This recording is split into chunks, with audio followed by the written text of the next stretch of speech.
بسم اللہ الرحمن الرحیم۔ عبادات رمضان المبارک، اس پیاری سی کتاب میں جو 14واں روزہ ہے اس کے وظائف اس طرح سے ہیں کہ بعد از نماز فجر سورہ جو ہے وہ توبہ کی آخری 2 آیات 21 مرتبہ پڑھیں۔ الحمدللہ یہ آیات سب کو یاد بھی ہوں گی اور بہت ہی پیاری آیات ہیں۔ اب بعد نماز ظہر سورہ فاتحہ 40 مرتبہ پڑھیں۔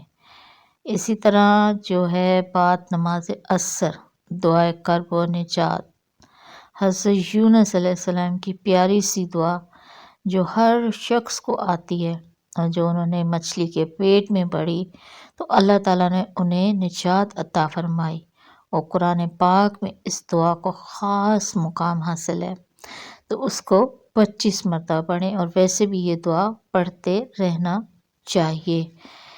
اس کے بعد سورہ فاتحہ 21 مرتبہ پڑھیں۔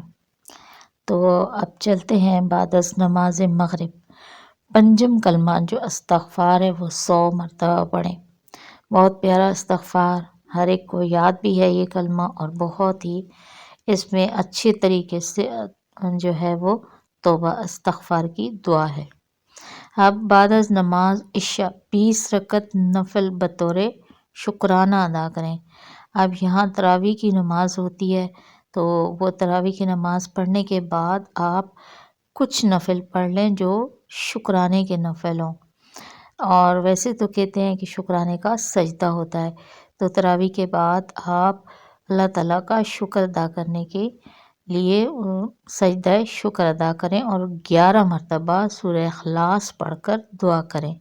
انشاءاللہ تعالیٰ دعا ضرور قبول ہوگی، اور مجھے بھی اپنی دعاؤں میں ضرور یاد رکھیے۔ جزاک اللہ خیرہ و کثیرہ۔